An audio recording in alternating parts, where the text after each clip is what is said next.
நகைகளை ஒரு லெவலுக்கு மேல வாங்காதீர்கள், அதனால் எந்த பிரயோஜனமும் கிடையாது. கோல்டு காயின் வாங்குவதை நிறுத்தி விடுங்கள்.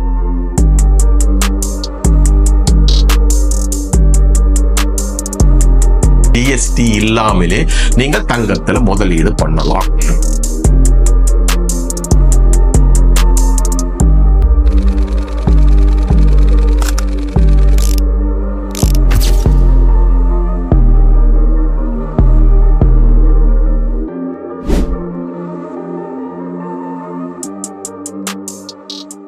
தங்கம் வாங்குறீங்க, தங்கம் வாங்குறதுல பெரிய பிரச்சனை என்ன தெரியல, தங்கம் வாங்கின ஐயோ ஒரு பயம் வந்துடும்.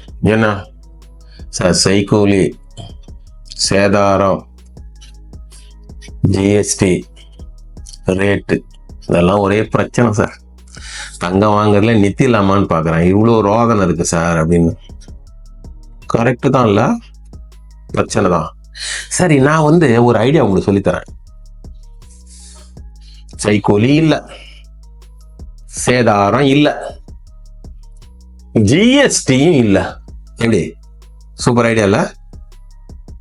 செய்கூலி சேதாரம் சரி, அது எப்படி ஜிஎஸ்டி இல்லாம அப்படிங்கிற கேள்வி உங்க மனசுல வருது இல்ல சார்? நீங்க ஏதாவது ஃப்ராடு சொல்றீங்களா சார்? நீங்க ஜிஎஸ்டி இல்லாம எங்கேயுமே வாங்க முடியாது சார் அப்படின்னு இருக்கு சார். பொறுமையா இருங்க, சொல்லித்தரேன். ஜிஎஸ்டி இல்லாமல் உங்களால் தங்கத்தில் முதலீடு செய்ய முடியும். அது எங்க, எப்படி? இல்லையே, நான் நேத்து கூட போய் கேட்டேனே ஜுவல்லரியில, 10,000 ரூபா இல்ல சார், 1000 ரூபா வாங்கலாம், அது 3% ஜிஎஸ்டி போடுறேன் சார். நான் ஒரு 2-3 லட்ச ரூபா தங்கம் வாங்கலாம்னு நினைக்கிறேன். 3 லட்ச ரூபா தங்கம்னா 3% 9,000 ரூபா ஜிஎஸ்டி போகுமே. அந்த 9,000 ரூபா பே பண்ண வேணாம் நீங்க சொல்றீங்க, பே பண்ணவே வேணாம். ஆனா 3 லட்சம் தங்கத்துல இன்வெஸ்ட் பண்ணலாம். அது எப்படி? ரைட், அதுக்கு நான் கொஞ்சம் தெளிவா சொல்றேன். ஃபர்ஸ்ட், ஜென்ரலா நம்ம என்ன பண்ணுவோம், ஜுவல்லரி கொஞ்சம் வாங்குவோம், நகையா வாங்குவோம். அது வீட்டில் மனைவிக்காகவோ மகளுக்காகவோ இல்லை வீட்டில் நிறைய ஃபங்க்ஷன் இருக்கும், அதுக்கெல்லாம் நகைகள் வாங்க வேண்டி இருக்கும். அது மாற்று கருத்தே கிடையாது. அது எப்படி வாங்கணும்னு ஆல்ரெடி நான் உங்ககிட்ட சொல்லியிருக்கேன். செய்கூலி சேதாரம் வாங்கணும், சிட்டில் மட்டும்தான் வாங்கணும். ரெப்யூட்டடான ஒரு ஜுவல்லரியில் வாங்கினீங்கன்னா அது 11 மாதத்துல இழுத்து மூடிடுவானா அப்படிங்கிற பிரச்சனை ஒன்றும் கிடையாது. ஒரு மாதிரி டீசென்டான வாங்கலாம். ஸோ உங்களுக்கு செய்கூலி சேதாரம் இல்லாமல் தப்பிச்சலாம். அப்போ ஜிஎஸ்டி நீங்கள் ஜுவல்லரி, அதாவது நகை வாங்கும்போது ஜிஎஸ்டி அங்கே கட்டி தான் ஆகணும், வேற வழி கிடையாது. மினிமம் இப்போ உங்களுக்கு குடும்பத்துக்கு ஒரு 25 பவுன் நகை வேணும், இல்லை 30 பவுன், இல்லை 50, எவ்வளோ, இல்லை 100 பவுன் கூட இருக்கலாம் உங்க தேவைக்கு ஏற்ற மாதிரி. அதோட நிறுத்திக்கோங்க. அதுக்கு மேல நகையில நீங்க நகையா இன்வெஸ்ட் பண்ணா வேஸ்ட். சும்மா கிடக்கும். அது எங்க தெரியுமா இருக்கும்? ஒண்ணு பேங்க் லாக்கர்ல கிடக்கும், இல்லை வீட்டில் அல்மாரில எங்கேயாவது கிடக்கும், அது பாட்டுக்கு கிடக்கும். ரைட்டா? அது ஒண்ணு நகை. இன்னொன்னு நிறைய பேர் சொல்லுவாங்க கோல்டு காயின். கோல்டு காயின்ல வாங்கினீங்கன்னா செய்கூலி சேதாரம் கிடையாது, உண்மைதான். ஆனால் ஜிஎஸ்டி கட்டணும். ரைட்.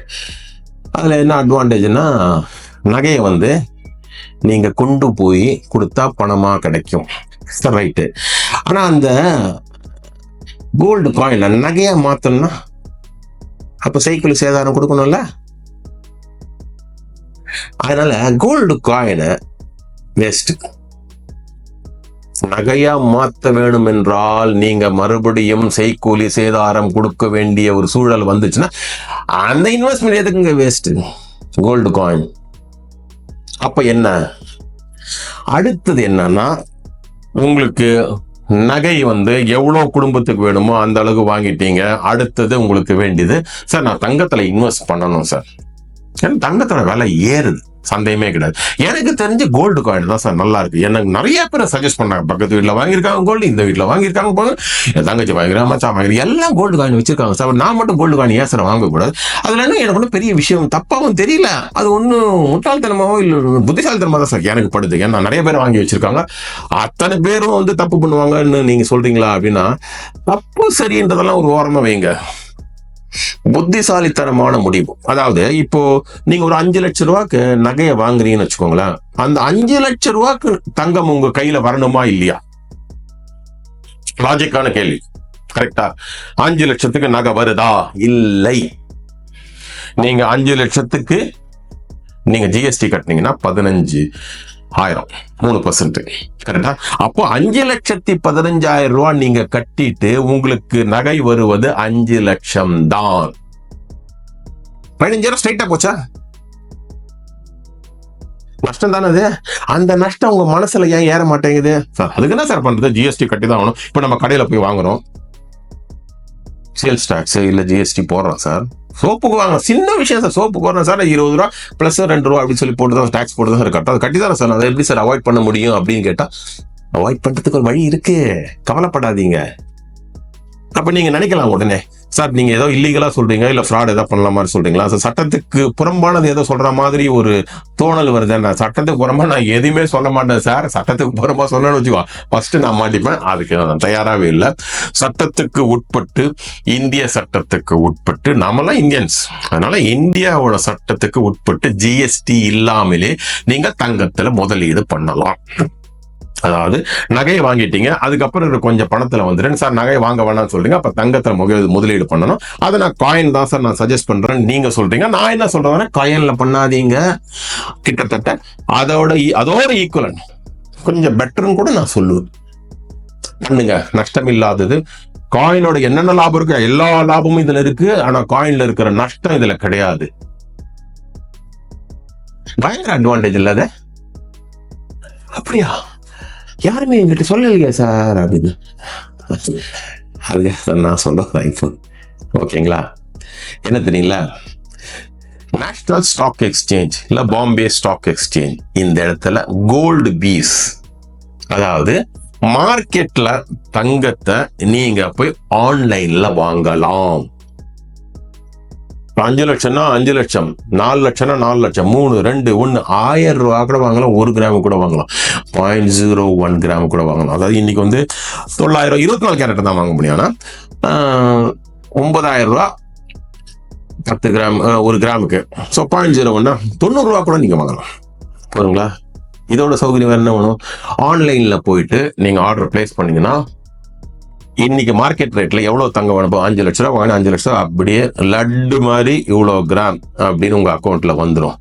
ஜிஎஸ்டி கிடையாது, வெறும் புரோக்கரேஜ் சார்ஜஸ். அதாவது minimal, depending on the brokerage, ஒவ்வொருத்தரும் கொஞ்சம் சார்ஜ் பண்ணுவாங்க, ரொம்ப லைட்டா இருக்கும். கண்டிப்பா 3% கிடையாது, கவலைப்படாதீங்க. 3% ஜிஎஸ்டி கட்ட வேணாமா? இது எப்படி சார்? இது செட்டப் என்ன சார்? எனக்கு ஒன்றும் புரியலையே அப்படின்னு நீங்க கேட்டீங்கன்னா அதை நான் பதில் சொல்றேன்.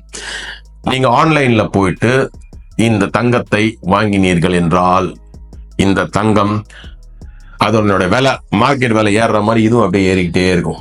நாளைக்கு என்னைக்காவது ஒரு சூழ்நிலையில இந்த தங்கத்தை நீங்க விற்கணும்னு ஒரு சூழ்நிலை, பண தேவை வந்துருச்சுன்னு வச்சுக்கோங்க, இந்த தங்கம் அப்படியே ஆன்லைன்ல வித்துட்டு நீங்க பணமாக மாற்றிக்கொள்ளலாம். எந்த பிரச்சனையும் ஒண்ணும் கிடையாது. அப்ப என்ன இதுல சுகம்? திருடு போகாது, இதை யாராலையும் எடுக்கவும் முடியாது.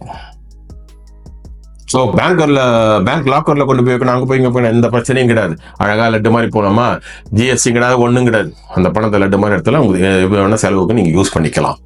ஸோ ஜிஎஸ்டியோட 3% ஸ்ட்ரைட்டா லாபம் தான். 5 லட்ச ரூபாய்க்கு நீங்க காயின் வாங்குறீங்க, 15,000 ரூபா ஜிஎஸ்டி கட்டணும். இதுல 15,000 ஜிஎஸ்டில கிடையாது. எனக்கு தெரிஞ்ச 100-200 ரூபா அந்த ரேஞ்ச் தான் இருக்கும்னு நான் நினைக்கிறேன். அந்த ரேஞ்சில் கட்டினீங்கன்னா நீங்க ஆன்லைன்ல வாங்கிடலாம். உங்களால மட்டும்தான் அந்த ஆன்லைன்ல அக்கௌண்ட்டை டச் பண்ண முடியும், ஏன்னா லாகின் பாஸ்வேர்ட்லாம் இருக்கு. அது நாளைக்கு நீங்க வித்தீங்கன்னா டைரக்டா உங்க பேங்க் அக்கௌண்ட்டுக்கு தான் பணம் வேற எங்கேயுமே போகாது. ஃப்ராடு கிடையாது, எதுவுமே கிடையாது. எல்லா விதமான அட்வான்டேஜும் இருக்கிற இந்த சூழல்ல நீங்க கோல்டு பீஸ் அப்படின்னு இருக்கு, நிறைய கோல்டு பீஸ் இருக்குங்க, ஏதாவது ஒண்ணு வாங்கிடலாம். அரசாங்கத்தோட சோவரின் கோல்டு பாண்ட் அப்படின்னு ஒண்ணு இருக்கு. அது ஆனா டெய்லி வாங்க முடியாது, வாங்கலாம், கொஞ்சம் டிஸ்கவுண்ட்ல அதெல்லாம் வாங்க முடியுது, கொஞ்சம் ஹையர் பிரைஸ்க்கு வாங்க முடியுது மார்க்கெட்லன்னா. இல்லைன்னா கவர்மெண்ட் அப்பப்போ ரிலீஸ் பண்ணும். அது உங்களுக்கு என்ன அட்வான்டேஜ் தெரியல, மார்க்கெட் ரேட் மாதிரி தங்கத்தோட விலை ஏறவும் செய்யும், பிளஸ் வருஷத்துக்கு 2.5% கவர்மெண்ட் இன்ட்ரெஸ்டும் கொடுக்கும். பயங்கர அட்வான்டேஜ் இல்ல?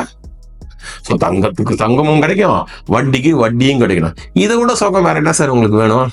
இதெல்லாம் மீறியா நீங்க போயிட்டு நகையா வாங்குறது இல்ல கோல்டு காயினா வாங்குறதெல்லாம் உங்களுக்கு தேவையா சார்? அதெல்லாம் பண்ணாதீர்கள், செய்யாதீர்கள். நகைகளை ஒரு லெவலுக்கு மேல வாங்காதீர்கள், அதனால எந்த பிரயோஜனமும் கிடையாது. கோல்டு காயின் வாங்குவதை நிறுத்தி விடுங்கள், அது புத்திசாலித்தனமான முதலீடு அல்ல. நீங்க ஆன்லைன்ல போய் தங்கத்தை வாங்குவது மட்டுமே முதலீடுக்காகனா, தங்கம் முதலீடு பண்ணணும் அப்படிங்கிறவங்க இதுதான் பெஸ்ட் இன்வெஸ்ட்மெண்ட் ஆப்ஷன். ஓகேங்களா? இந்த விஷயத்துல உங்களுக்கு ஏதாவது டவுட் இருந்ததுன்னா கமெண்ட் கால் நீங்க போடுங்க, உங்க குவரியை போடுங்க. நான் டெஃபினட்டா ரிப்ளை பண்றேன். இல்லையா இன்னொரு வீடியோவை நான் ரிலீஸ் பண்றேன். ஓகேங்களா? நன்றி, வணக்கம்.